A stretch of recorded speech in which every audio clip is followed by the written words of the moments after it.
허물과 죄로 죽은 우리를 살리신 주님, 주님의 그 사랑은 그렇게 큽니다. 주님의 그 은혜는 너무나도 넓어서 감히 우리가 헤아릴 수 없습니다. 세상에 살면서 우리는 주의 자녀로 주 뜻대로 살아간다고 고백하고 다짐하였지만 여전히 우리의 연약함과 부족함이 너무나도 많아 아버지의 그 은혜를 갚을 길이 없는 저희들의 삶인 것을 볼 수밖에 없지만, 하나님 이 시간에도 주님의 그 사랑과 은혜를 힘입고 의지하여 주님 앞에 나옵니다.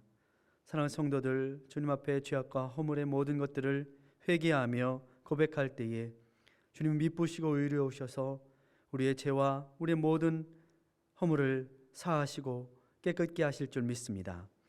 이 시간 성령 하나님께서 우리의 마음을 자유케 하시고 새롭게 하시고 위로하여 주시고 또한 주님의 귀한 말씀으로 우리에게 먹여주시어서 우리가 이 땅을 살아가는 동안에 정말로 세상에 먹을 것이 아닌, 밥이 아닌 주의 말씀이 우리를 새롭게 하시고 우리를 배부르게 하심을 다시 한번 고백하는 시간이 될 수 있도록 하나님 도와주시옵소서.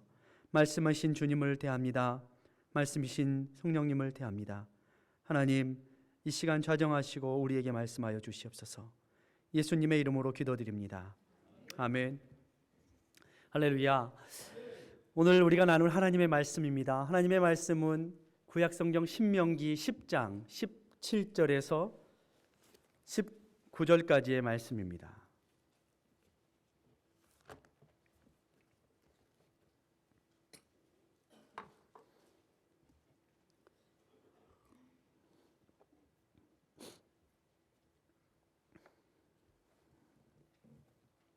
신명기 10장 17절로 19절까지의 말씀 저와 여러분이 함께 한 목소리로 읽습니다.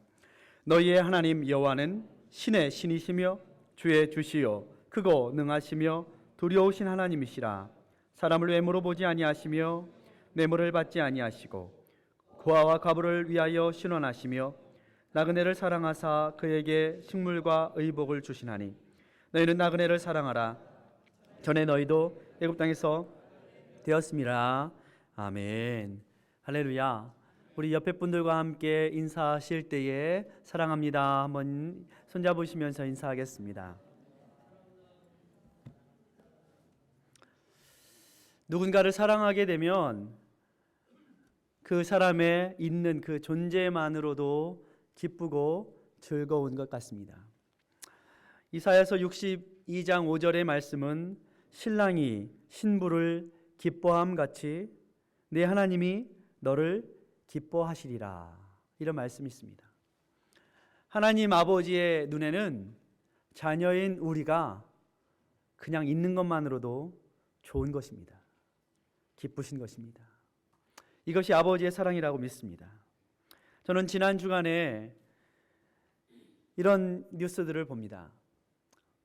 65년 만에 딸이 아버지의 손을 잡습니다. 그리움이 이제는 서러움이 되어서 옵니다. 남북 이산가족 상봉의 시간, 한국전쟁이 65년이나 이제 지난 지금 아버지의 얼굴조차 모르고 고아가 되었던 68세의 3살 때 아버지를 떨어졌으니 얼굴이 기억이 나겠습니까? 그런데 아버지의 얼굴을 비비면서, 자기 볼에 아버지 얼굴을 비비면서 닮았어 아버지, 닮았어, 내가 아버지를 닮았다고. 자기의 거울을 보니까 아버지 얼굴하고 똑 닮았다는 거예요. 아버지 닮았어 하면서 65년이나 떨어져 있었는데도 핏줄은 그렇게 진하기 때문에 하나 꺼리낌 없이 아버지의 그 주름 패인 얼굴에 자기의 볼을 비비는 허연 머리의 할머니를 만납니다. 딸이 할머니가 된 거예요, 벌써. 결혼한 지 7개월 만에 열흘만 다녀오겠소 하고 떠난 남편이 돌아오지 못해서 남편 없이 65년을 지내야 했던 세댁이 반백년이 훌쩍이나 넘기고 지났는데도 불구하고 첫눈에 남편을 알아봤다는 거예요. 첫눈에 알아봤지. 기사에 이렇게 써서 내가 첫눈에 알아봤지. 남편을 첫눈에 알아봤다. 이런 기사를 보면서 저는 그들이 겪었던 고통과 외로움이 남의 일이 아니구나 하는 생각을 해봅니다. 우리 모두의 이야기이기 때문에 그 글을 읽는 이역만리 떨어져 있는 저의 가슴에도, 저는 전쟁을 겪지 않은 세대인데도 불구하고 그 어르신들의 삶이 얼마나 힘들고 어렵고 고단했을까, 외로웠을까 하는 상상을 하는 것만으로도 눈물이 납니다. 홀로 남겨진 자도, 혼자 떠나야 했던 자도 어쩔 도리가 없어서 저는 65년이 넘게 하늘만 바라보고 살지 않았을까 하는 생각을 해봅니다. 하늘만 바라보면서 뭘 생각했을까요? 하나님의 신원하시는 그날을 기대하지 않았을까요? 한 번만, 하나님 한 번만이라도 만나게 해주십시오. 수많은 사람들이, 자녀들도 그 부모도 만나지 못하고 이미 하나님의 부름을 받은 사람들이 있습니다. 이제 얼마 남지 않은 그 사람들을, 그 이산 가족들을 어떻게 서로 만나게 할까 하는 이러한 고민들이 우리 가운데 있어야 될 뿐만이 아니라, 더불어서 그렇기 때문에 우리는 나라와 민족을 위해서도, 우리의 이웃들의 아픔을 위해서도 함께 기도해야 되지 않는가 하는 생각을 해보았습니다. 수많은 전쟁의 고아들이, 수많은 전쟁의 과부와 나그네들로 살아가는 사람들이 우리의 주변에 너무나도 많아서 얼마 전 우리나라의 이산가족, KBS 이산가족 상봉 실황이 세계 문화유산에 등재가 된 유례없는 이러한 일도 생기게 되는 것을 볼 수가 있습니다. 스스로의 힘으로는 아무것도 할 수 없는 고아요, 과부였던 사람들이 그 하나님의 신원하심을 잠시나마 경험하는 그 시간, 이산가족 상봉의 그 시간을 보면서 저는 이것을 생각해요. 아, 저곳이 천국이구나. 저 사람들에게 있어서 저곳은 천국이구나. 그런데 그 천국, 이 땅에서는 2박 3일밖에 안 돼요. 너무나도 짧아요. 잠시 만나는데 만나는 날 너무 좋고, 또 하루 이틀 자고 나서 헤어질 것을 생각하면 또 가슴이 저리도록 아픈 것. 왜? 이 땅에 우리가 숨쉬고 살아가는 동안에 또 만날 수 있을까 하는 그런 생각 때문에 너무나도 가슴 아픈 일들이 있습니다. 하나님은 이 땅에서 우리에게 잠시의 천국을 경험하게 해주시지만 그 천국은 이 땅에서의 것이기 때문에 영원할 수 없고, 그것 때문에 우리는 너무나도 안타까워하고 가슴 점여하는 것 같습니다. 저도 한국에 잠시 다녀오면서 부모와 형제를 만나고 다시 돌아오는 그 시간이 힘듭니다. 만날 땐 좋은데 며칠 지나고, 그러니까 힘들어요. 자녀에게, 가족에게 무엇이 가장 큰 선물일까 생각을 해봅니다. 아버지가 자기 자녀들을 위해서 북한 땅 고향에 있는 그 집을 손수 연필로 그려지는 모습을 이렇게 봅니다. 자녀에게, 우리가 자녀를 사랑하고 아버지를 사랑하고 부모를 사랑하면 만날 때 뭘 준비해요, 여러분? 선물 준비하잖아요, 선물. 근데 그 선물 고민했을 거예요. 우리 아버지에게 뭘 드릴까? 우리 아들에게 뭘 줄까? 그런데 가장 큰 선물이 뭐라고 생각하세요, 여러분? 다 선물 필요 없어요. 중요한 것은 사람이에요. 아버지, 있는 존재만으로, 살아계신 그 존재만으로, 아들이 살아있다는 그 이유만으로, 딸이 3살 때, 2살 때, 아니 엄마 뱃속에 떨어뜨렸던 그 딸이, 아들이 살아있다는 그 존재만으로 좋은 것이에요. 저는 가족이, 아버지와 아들의 사랑이, 아버지와 자녀의 사랑은 바로 선물로, 세상의 선물로 주고받고 평가할 수 없는 것이라고 믿습니다. 그저 있는 것, 살아있는 그것 하나만으로, 옆에 있는 그거 하나만으로 끈이 연결되어 있고 우리는 혼자가 아니라 하나이다라는 것을 느낄 수 있는 그것이 바로 저는 선물이라고 믿습니다. 자녀에게 있어서 뭐가 가장 큰 선물이었을까요? 저는 그 자녀들에게 아버지가 손수 고향집을 연필로 그려진 그 선물, 그게 가장 좋은 선물이라고 저는 생각해요. 세상적으로 뭐 가치로 따지자면 그거 누가 보잘것없는 그림일지 모르겠지만 우리 개개인에게 있어서는 그 아버지가 고향집을 연필로 기억하고 그려진 그 선물을, 저는 저 같아도 만약 내가 그런 상황이라면 자자손손에게 우리 집 가보로, 우리 집 유산으로 남기고 싶은 것이 되지 않을까 하는 생각을 해봅니다. 저도 그렇습니다. 저는 사실 언제라도 맘만 먹으면 한국에 다녀오고 부모님을 뵐 수 있는 상황인데도 한 2, 3일 부모님과 시간을 보내고 다시 돌아오는 날이 너무나도 힘들더라고요. 아버지, 어머니 또 언제 또 가서 뵐 수 있을까? 뭐 용돈 그런 거 선물 이런 게 중요한 게 아니에요. 그냥 아버지랑 같이 저 남대문 시장 가서 갈치조림 한 사발 시켜놓고 그거 같이 나눠 먹는 게 그게 재산이고 그게 기쁨이고 그게 행복이고 거기에 천국이 있더라고요. 그렇습니다. 참으로 힘든 마음에서인지 부모님도 형제들도 마지막 공항에 오는 그 시간까지 전화를 걸어서 아직도 제가 보기에 여전히 막내 아닙니까? 막내니까 이것도 걱정스럽고 저것도 걱정스러우니까 부모님도 전화를 해, 어머니도 아버지도 전화를 해, 형들도 누나도 다 전화를 하면서 이것 조심해라, 저것 조심해라, 건강해라, 챙겨라 하는 이러한 당부의 말들을 하는데 그 마음이 저에게 있어서는 재산이고 선물이고 너무나도 귀한 것입니다. 아버지의 마음이 저는 그렇다라고 믿습니다. 오늘 우리 하나님 아버지가 그렇게 우리를 이 땅 가운데 나그네처럼 고아처럼 과부처럼 버려두지 않으시고 신원하시는 아버지 하나님 되시어서 우리가 고통과 어려운 역사 속에서도 우리로 하여금 죽지 않게 우리를 지금까지 살리시고 거두시고 하신 것이라고 믿습니다. 저는 어제 그제 우리 딸 아이에게 다녀왔습니다. 아이의 학교 선생님들을 만나고 학교 공부하는 시스템이 어떤가를 보고 왔어요. 그런데 어제 저녁 늦게 왔는데 사실은 다음 주 화요일까지가 그 날이에요. 그런데 저는 딸아이와 제 아내랑 돌아왔지만 딸아이가 집으로 가면서 전화를 했어요. 엄마 아빠들이 다른 학교가 호응해야 우리 기숙사에 남은 애들이 아무도 없대요. 자기밖에. 다 어디 갔니? 그랬더니 아이들 엄마 아빠가 다 데리고 나갔어. 너는 뭐하니? 혼자 기숙사에 덩그라니 학교 전체에 거의 뭐 남은 애가 없는 것 같아요. 혼자 남아서 저녁을 어떻게 먹니? 학교 식당도 안 하잖아. 그랬더니 학교 식당을 안 해서 지금 피자를 시켜 먹어야 될지 뭘 해야 될지 모르겠다는 거예요. 그래도 아빠는 어쨌든 돌아가야 되지만 너 엄마 아빠가 사다 준 라면 끓여 먹어라. 컵라면. 뭐 끓여 먹을 수도 없어서 컵라면 먹어라. 이렇게 얘기를 했어요. 그러면서도 저는 참 감사했습니다. 왜냐하면 이 모든 것이 하나님께서 주신 기회이고 은혜이고 하기 때문입니다. 그러면서 한 가지 깨닫는 것이 있습니다. 세상에 사는 모두는 혼자 살 수 없다는 거예요. 서로 돕고 살아야 된다는 거예요.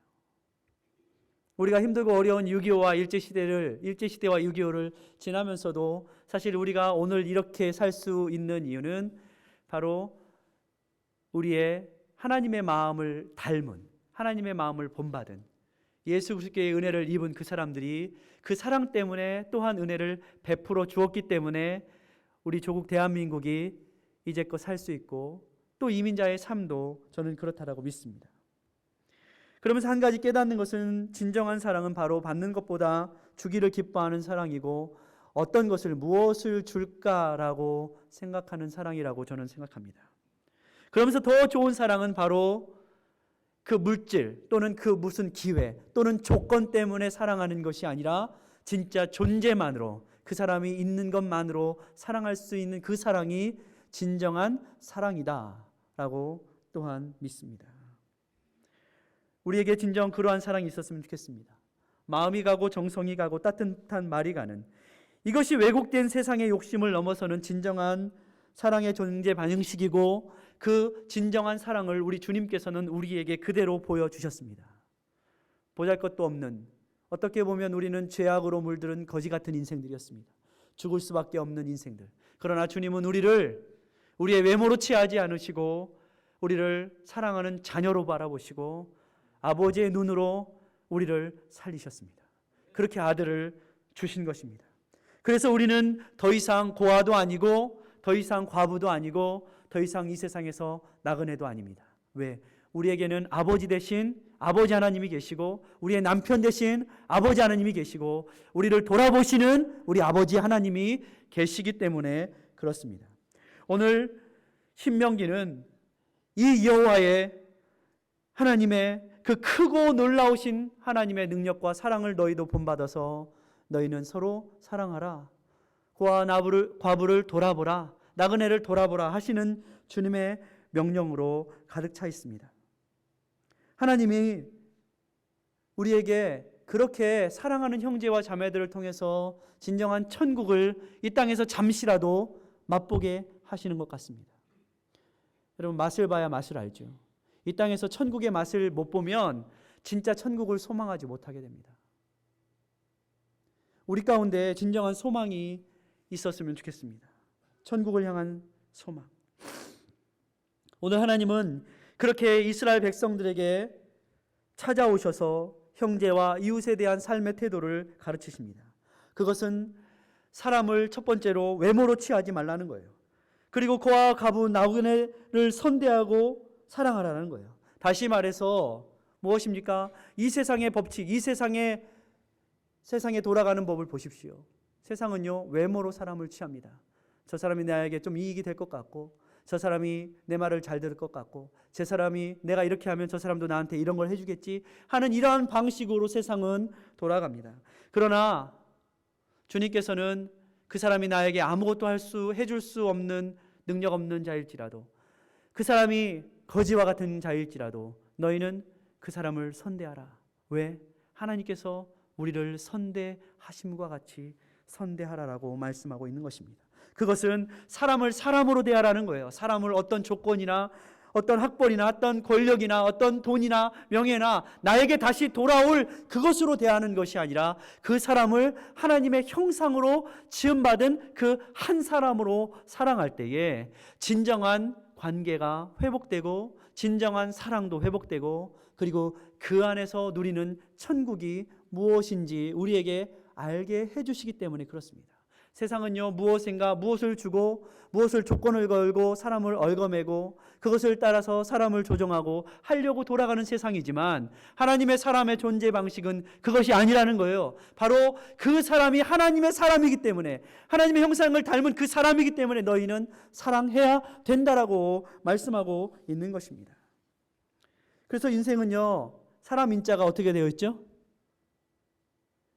기대게 되어 있죠. 이렇게 기대게. 서로 기대면 살라. 인생은 서로 의지하고 위로하고 토닥이며 살아야 하는 것이 인생입니다. 하나님이 끝내시기 전까지 우리가 끝낼 수 없고 그저 우리는 또 다른 태양이 뜨는 그날에 새롭게 날마다 주님을 향해서 달려가야 합니다. 이 세상은 그렇게 무엇인가로 사람을 조종하고 올가매려고 하는 부담이 다가오는 세상이지만 주님께서는 우리에게 진정한 관계와 사랑이 무엇인지 첫 초석을 놓으신 분입니다. 그것은 바로 조건 없이 사랑하라는 거예요. 여러분, 우리 가운데 조건 없이 사랑할 수 있는 유일한 관계가 뭐라고 보세요? 부모와 자녀가의 관계예요. 아낌없이 주는 나무예요. 부모는 자녀에게 무조건 줍니다. 말을 안 듣는데도 줘요. 속삭이는데도 줘요. 젊은 새끼 해가면서도 또 줍니다. 그런데요, 참 이상한 것은 하나님께서 그들 마음에 씨앗을 주시고 그들이 이제 철이 들고 깨닫게 되면 그 전까지는 속을 새기는데 어떻게 해요? 조금씩 깨닫습니다. 사람은 그런 것 같아요. 고생을 해보면 깨닫는 것 같아요. 저희 딸도 이제 고생을 해보니까 어떻게 해요? 사랑한다는 말도 많이 하고 더 많이 하고 이전에도 했지만 더 많이 부모에 대해서 생각하고 또한 그런 말들을 하려고 하는 것 같아요. 바라지 않는 마음으로 주는 것, 바라지 않는 마음으로 위로하는 것, 바라지 않는 마음으로 사랑하는 것, 이것이 주님께서 우리에게 가르쳐 주시는 사랑입니다. 저는 목회를 하면서 참으로 많은 것들을 받고 있구나, 많이 사랑받고 있구나 하는 생각을 해봅니다. 많은 성도님들이 저에게 선물을 주세요. 선물. 어떤 분들은 사과도 주시고 어떤 분들은 집에서 이렇게 땄다고 대추도 주시고 어떤 분들은 또 뭐 밤도 따다 주시고 밥도 사주시고 어떤 분들은 치킨도 튀겨주시고 많은 분들이 이런 분들을 주시는데 갚을 길이 없어요. 선물을 주면서도 저는 이런 분들을 많이 만나요. 대부분이 그러세요. 주시면서도 미안해하는 거 있잖아요. 주시면서도 목사님 별거 아닌데 하시면서 주시는데 저는 그분들의 마음을 봅니다. 그들의 마음 속에 있는 그 사랑의 마음, 그 겸손의 마음을 봅니다. 주면서도 여기 있어 이렇게 주는 것이 아니라 미안한 마음으로, 오히려 혹시 목사의 마음이 다치지 않을까 하는 마음으로 주는 그 마음 속에 진정한 사랑이 있음을 봅니다. 아무도 저에게 와서 내가 이렇게 당신에게 줬으니 당신이 나에게 이렇게 왜 안 하냐고 따지는 성도를 한 번도 만나보지 못했어요. 성도님들의 마음속에 있는 그 사랑 때문에 제가 오늘을 삽니다. 저는 목사의 삶이 때로는 이 이방의 땅에 혼자 나그네같이 고아 같다라는 생각을 종종 합니다. 하나님 한 분밖에는 바랄 분이 없고, 그런 삶, 세상에서는 이 땅에서 아무런 분깃도 재산도 비즈니스도 없고 그저 하나님만을, 하늘을 바라보아야 하는 삶 아닙니까? 그런데 하나님은 그러한 목회자의 삶 가운데도 지금까지 한국에서도 9년, 10년, 미국에서도 9년 이제 사역을 하고 있지만 한 번도 하나님께서는 굶기지 않으시고 하나님의 그 사랑의 마음을 닮은 성도들을 통하여서 저를 먹이시고 입히시고 식물과 의복을 18절 말씀처럼 주고 계신 거예요. 저는 고아라서 어떤 면에서 그런 마음이 들어서 힘도 없고 백도 없지만 누가 저한테 와가지고 이렇게 멱살을 흔들고 너 나한테 이럴 수 있어? 이렇게 하면 뭐라고 하겠어요? 사실 힘도 없는데 백도 없고. 그런데 그런 분들이 없어요. 오히려 누구도 뇌물을 들고 와서 먹이면서 자기의 노예나 자기의 말을 안 들어주면 이제 아무것도 없어 하면서 옥죄는 사람이 없어요. 뭐예요? 사랑받고 있다는 증거예요. 진정한 사랑이 우리 가운데 있다는 증거예요. 세상은 그렇게 돌아가지만, 세상은 그렇게 하지만 하나님의 사랑이 우리 교회, 엘림교회 가운데 있다는 증거예요. 저는 그렇게 미국에서 만 9년에 하나님과 그 진리를 나누는 우리 성도님들의 사랑을 입고 지금까지 사역하고 있습니다. 나그네지만 선대하시는 그 은혜가 성도들을 통하여서 저에게 많이 나누어지고 있습니다. 하나님의 진리는 우리를 옥죄이고 얽매이지 않고 자유케 하시기 때문에 저는 그 진리 안에서 이렇게 자유할 수 있습니다. 그러면서 또 저는 그 진리 안에서 또 하나의 꿈을 꿉니다. 그것은 바로 하나님께서 나에게 주신 그 은혜를 함께 나누고 진리를 나누고, 그래서 모든 성도들이 또 우리의 자녀들이 다음 세대 가운데에 얽매이는 삶이 아닌 자유자로서의 삶, 사랑받는 자의 삶, 그리고 그 가능성과 잠재력을 함께 누리고 나눌 수 있는 삶으로 우리 자녀들을 키워내야 되겠다 하는 생각을 해봅니다. 아이를 혼자 놔두고 오면서 그런 말을 했습니다. 혼자 있지만 너는 혼자가 아니야. 너가 지금 공부할 수 있는 이것도 하나님께서 주신 기회고, 네가 앞으로 어떤 사람이 되더라도 그것은 네 혼자 잘나서가 아니라 하나님께서 주신 기회와 물질과 시간이기 때문에 너는 나누는 삶을 살아야 돼. 전화를 할 때나 만날 때나 늘 말을 합니다.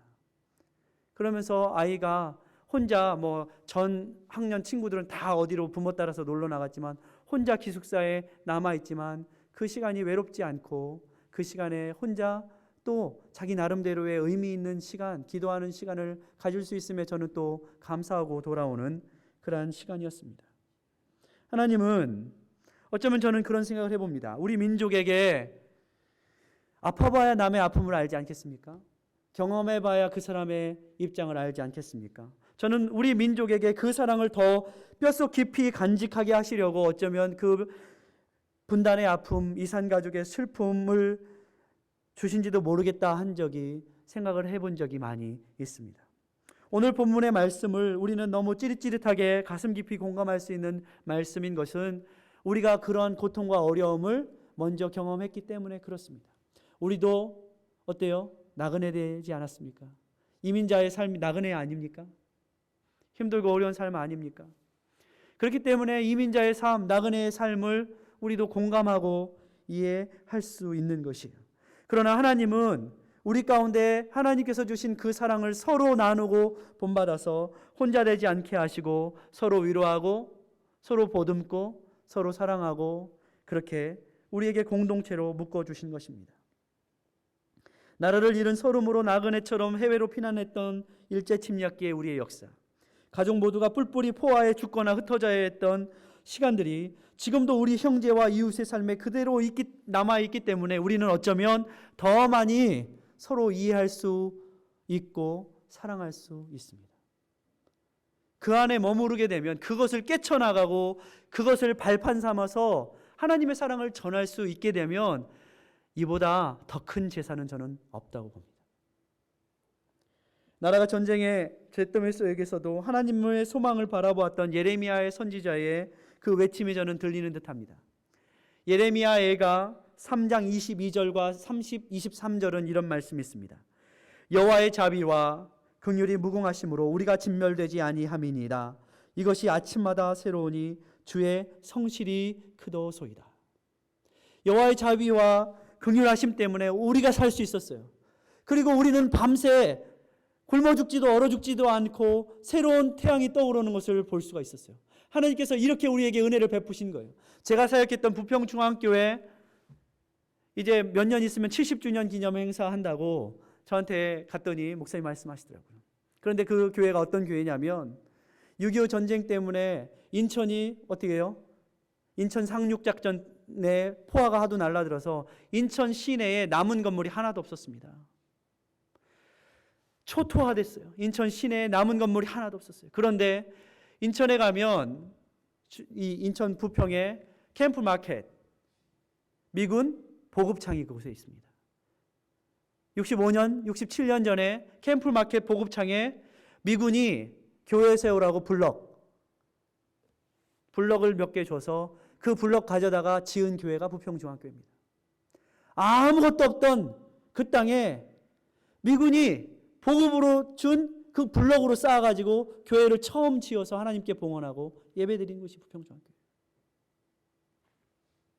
무엇이냐면 하나님은 우리에게 공급하시고 채우시는 하나님이세요. 사랑으로. 그래서 우리가 그 사랑을 입은 거예요. 하나님의 사랑은 고아들을 그대로 놔두지 않으셨어요. 우리 전쟁에 한 가지 또 다른 예가 있습니다. 1830년대 영국에는 조지 뮬러 목사님, 어떤 목사님의 별명을 가지고 있죠? 고아들의 아버지라는 별명을 가지고 있어요. 그래서 우리는 5만 번 응답받은 조지 뮬러의 기도 이런 책으로도 더 잘 알고 있지만 우리나라에 보면 에버렛 스완슨 목사님이라는 분이 있어요. 1952년 6.25 전쟁 발발한 후에 이 목사님이 한국 거리를 이렇게 군인들과 함께 거닐고 있는데 어느 트럭에서 시커먼 비닐봉지에다가 무엇을 막 땅바닥에다가 막 집어 던지는 거예요. 그래서 가만히 저게 군인들이 저 뭐를 하는 거지? 이게 가서 살펴보았더니 그 안에는 밤새 굶주림과 배고픔으로 얼어 죽은 어린아이들의 시체들이었어요. 다 어디다 묻을 데가 없으니까 다 주워다가 한 데다 모아서 묻으려고 그렇게 버려지는 죽은 아이들, 어린이들의 시체를 이 스완슨 목사님이 보았습니다. 그리고 하나님께서 그 가운데 하나님이 주신 마음이 있었어요. 하나님이 버려진 아이들 어떻게 합니까? 이 버려진 아이들을 제가 하나님 품겠습니다. 그리고 이 스완슨 목사님이 1953년도에 고아원을 만들었습니다. 1953년부터 1993년까지 10만 명의 아이를 이 스완슨 목사님이 거뒀습니다. 10만 명의 아이들이 이 스완슨 목사님의 고아원을 통하여서 그리고 재단을 통하여서 자라나고 우리나라의 숨은 경제를 세우는 이러한 일꾼들이 되었습니다. 1993년에 우리나라가 잘 살게 된 나라, 그러므로 더 이상 우리가 이 재단이 여기를 도울 필요는 없다. 나라에서 잘 도우면 되겠다 하고서 철수하기까지 10만 명을 도왔습니다. 이것이 여러분이 잘 아는 우리나라에 뭐냐면 컴패션이라는, 들어보셨습니까? 예, 탤런트 차인표 시네라가 홍보대사로 있는 컴패션이라는 재단입니다. 이 컴패션 재단이 10만 명을 93년까지 돕고 나서 다시 2003년이 되었을 때에 이제 너희 나라 잘 사는 나라가 되었으니까 받지만 말고 주는 나라가 되어라 해서 2003년 11월에 우리나라에 다시 이제 주는 나라로 새롭게 컴패션 한국이 세워졌습니다. 그런데 참 신기하죠.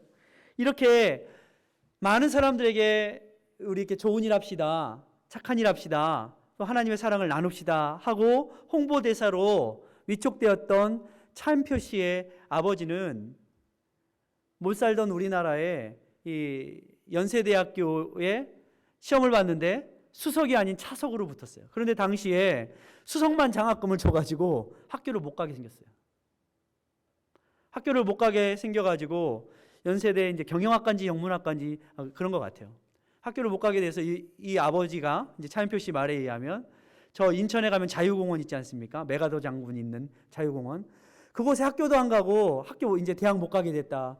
막 실망한 마음으로 그 자유공원을 막 거닐고 있었어요. 그런데 그 자유공원에 사진을 찍으러 이렇게 사진기를 들고 온 미스터 스위지라는 한 미국 사람이 있었어요. 그런데 한 청년이 학교도 안 가고 배회하고 있으니까 너 오늘 학교 왜 안 가고 여기서 이러고 있니? 이러니까 이 차인표 씨의 아버지가 사실은 내가 이렇게 우리 학교 우리나라에 있는 연세대학교에 붙긴 했는데 1등을 못하고 2등을 해서 등록금이 없어서 학교를 못 가게 됐다. 이렇게 말을 했어요. 그런데 이 사람이 마음에 감동이 된 거예요. 감동이 돼서 야, 그럼 내가 너한테 첫 학기 등록금을 대줄 테니 너 학교 가라. 그런데 내가 첫 학기 등록금을 대주면 네가 공부를 열심히 해서 그 다음부터는 장학생이 돼서 학교를 다녀야 된다. 어떻게 됐을까요? 됐어요. 첫 학기 등록금을 대주자 그 다음부터는 이 아버지가 어떻게 했어요? 열심히 공부해서 장학생으로 4년 공부를 마칩니다. 그런데 바로 그때 이 스위지라는 이 미국 사람이 요 차인표 씨 아버지만 등록금을 대줬을까요? 아니에요. 여러분이 잘 알고 있는 누구? 할렐루야 교회의 김상복 목사님. 할렐루야 교회 김상복 목사님도 같이 등록금을 대줘서 나중에 유학도 보내고 공부를 시켜서 한국의 분당의 할렐루야 교회 목사가 되기까지 그렇게 둘이 다 이 스위지라는 사람이 둘 학생 장학생으로 키운 두 학생을 딱 안고서 사진을 찍은 것을 차인표 씨가 아직도 가지고 있으면서 우리 아버지라고. 무엇입니까? 그 나눔, 그 사랑이 대대에 흘러서 사람에게 소망을 주고 희망을 주는 일이 되었던 거예요. 놀라운 일들이 그 안에 있었던 거예요. 저와 여러분, 저는 오늘 아침에 사실은 이런 이 카톡을 받았어요. 제가 사역했던 그 교회에 성가대 지휘자 집사님께서 어느 날 갑자기 인도로 선교사로 나가신다고 그러셔서 이분이 가셔서 뭘 하시려나. 예? 신학도 하신 것이 아닌데 신학도 안 하고 그냥 선교사로 가신다고. 그래서 선교사로 가시더니 무슨 뭐 합창단을 만드신다고 하시더니 그런 소문이 있더니 오늘 이렇게 저한테 연락이 왔어요. 인도에서 빈민가에 있는 아이들, 부모들의 그 아이들을 음악 교육을 시키고 합창단을 만들어서 바나나 합창단을 만들었어요. 바나나 합창단. 이름이 바나나 합창단. 이분이 김재창 집사님이신데 이 인터내셔널 다큐멘터리 필름 페스티벌 암스테르담에서 1등을 해서 전 세계에 이 굉장히 유명한 다큐멘터리 필름사에서 이것을 필름으로 만들어서 전 세계에 보급을 하게 됐다. 목사님 축하해 주세요. 축복해 주세요. 우리가 이런 열매를 맺었습니다. 이렇게 얘기를 하는 거예요. 한 사람의 헌신, 한 사람의 그 미랄된 섬김이 이런 열매를 맺었다라고 들었어요. 참으로 저는 참 감사해요. 우리가 너무나 우리의 삶에만 목을 메고 내 것이 먼저다 하지 않았나 생각을 해봅니다. 하나님께서 우리에게 베푸신 그 은혜, 사랑, 우방 국가들의 그 섬김을 통해서 사실 우리나라 먹고 살만 하잖아요. 이제 아무것도 없던 세대에서 우리는 어떻게 보면 전쟁 고아들 거지와 같아요. 거지. 여러분 이 필름 영상 보면 다 뭐예요? 다 거지예요. 사실 깡통 하나 차고 있는 거지. 전쟁 고아들 아이들. 그런데 사람을 외모로 보지 않고 하나님께서 우리와 똑같은 형상으로 지은 사람으로 지었다는 그 마음 하나, 이 사람 존재 하나만으로도 귀하다라는 그 마음이 어떻게 했어요? 사람을 살리고 세대를 살리고 그리고 오늘날 우리나라가 있게 만드신 그 사랑은 바로 하나님의 사랑인 것 같습니다. 저는 오늘 우리가 이 하나님의 그 사랑과 그 말씀을 들어야 된다고 믿습니다. 사실 저는 이 아프리카 오늘 아침에도 이렇게 연락을 받으면서 아프리카 콩고에 있는 제 동기 목사를 늘 기억합니다. 왜냐하면 미안한 마음이 있거든. 빚진 마음이 있거든요. 뭐냐면 이 친구는 33살에 목사 안수 받는 그 다음 날 콩고로 갔어요. 우리나라에 사는 것보다 콩고가 더 좋대요. 아프리카 그 사람들이 너무나도 불쌍해서 목사 안수를 안 받을 수 없으니까 목사 안수 받고서 그 다음 날 가족들 데리고 콩고로 갔어요. 아이가 말라리아 병 걸려서 죽을 지경에 있는데도 그곳에서 선교를 하면서 계속해서 오늘은 이런 교회를 지어서 봉헌했습니다. 오늘은 또 이 교회를 지어서 봉헌했습니다. 오늘은 제3교회를 지어서 봉헌했습니다. 오늘은 이렇게 세례를 주었습니다. 오늘은 성찬식을 했습니다. 오늘은 이렇게 지역 교회의 현지인 사역자를 이렇게 세웠습니다 하면서 하나님 앞에 예배 드리고 또 그 소식을 전해오는 것. 저는 사실은 이 도항아, 저보다 한 살 어린 친구이기 때문에 도항아, 우리 교회도 앞으로 너희 교회 너희를 위해서 지원했으면 좋겠어. 앞으로 기도할게. 그랬는데 제가 공소표만 날리고 지원을 못했어요. 사실은 늘 미안한 마음이 있어요. 그런데 아랑곳하지 않고 지원을 하던 지원을 하지 않던 그는 늘 그런 소식들을 전해옵니다. 오늘 아침에도 제가 이렇게 소식을 전했는데 우리는 망고나무 하나 아래, 망고나무 그늘 아래, 바나나 나무 그늘 아래 아이들이 모인다. 이렇게 글을 썼어요. 망고나무 그늘만 있으면 애들이 모인대요. 바나나 나무 그늘만 있으면 아이들이 모인대요. 사실 저는 굉장히 빚진 마음이 있는 거예요. 미안한 마음이 있는 거예요. 우리는 60만 불, 70만 불 지어서 건물을 번듯하게 지어놨는데도 아이들이 없는데 그곳에는 망고나무 그늘 아래 아무것도 주지 않는데 아이들이 모인다는 거예요. 우리는 너무나도 많아서 풍족한데도 뭐를 준다고 해도 아이들이 모이지 않는데, 그러면서 빚진 자의 마음이 듭니다. 우리가 이제 추수감사절도 다가오고 성탄절도 다가오면서 그런 생각을 해봐요. 우리가 어떻게 하면 주님께서 주신, 주님께 받은 그 큰 사랑을 함께 나눌 수 있을까? 함께 그것을 나뿐만이 아니라 모두와 함께 나눌 수 있을까 하는 것을 우리가 함께 연구하고 실천해보는 그러한 가을이 되었으면 좋겠다 하는 생각을 해봅니다. 오른손이 하는 일을 왼손이 모르게 하는 그 선행, 여러분의 그 사랑 때문에 많은 사람들이 삽니다. 마치 우리가 그 아무것도 우리가 갚을 수 없을 때 주었던 그 수많은 예수의 마음의 사람 때문에 우리 대한민국, 우리 국민들이 지금까지 살 수 있었던 것처럼, 저와 여러분, 하나님은 신원하시는 하나님이십니다. 하나님은 우리의 부족하고 연약한 것을 갚으시는 하나님이십니다. 과거 우리에게 갚으셨고 앞으로도 우리가 이 땅에서 주님의 일을 할 때에 마지막 때에 언제 천국에서 주님께서 잘했다, 착하고 충성된 종아, 내가 너를 신원한다. 그런데요, 저는 아까도 말씀드린 것처럼 우리가 이 땅에서도 자꾸 그런 천국을 맛보았으면 좋겠습니다. 그 나눔, 그 사랑, 그런 천국. 오늘 성경은 애굽에서 나그네 되었던 그때를 잊지 말아라. 너희들이 겨우 애굽에 갈 때는 70명이었는데 하나님께서 너희들에게 어떤 복을 주셨는가? 신명기 10장 22절에는 애굽에 내려간 내 열조가 겨우 70인이었으나 이제는 내 하나님 여호와께서 너를 하늘의 별같이 많게 하셨느니라. 이렇게 말씀하고 있습니다. 저와 여러분이 그 하나님의 긍휼과 자비를 따라서 하나님은 우리에게 끝없는 사랑을 주시는 분이십니다. 외모로 보지 않으시는 분이십니다. 사랑으로, 생명으로 주신 분이십니다. 우리가 고아되었을 때에, 우리가 과부되었을 때, 우리가 나그네 되었을 때에 주님은 그 사랑으로 선대하신 주님이십니다.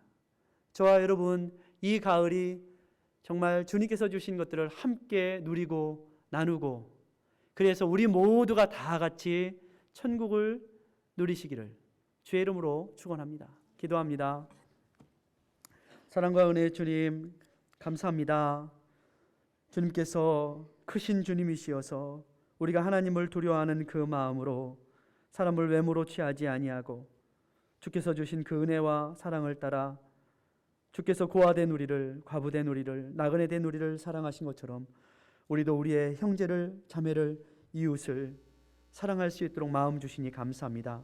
이 가을에 진정 우리가 주께서 주신 열매를 우리만을 위한 것이 아닌 형제와 이웃을 위하여서 나그네 된 자를 위하여서 함께 나누고 섬길 수 있는 우리 엘림의 공동체가 될 수 있도록 하나님 은혜를 베풀어 주시옵소서. 주께 영광을 돌립니다. 예수님의 이름으로 기도드립니다. 아멘.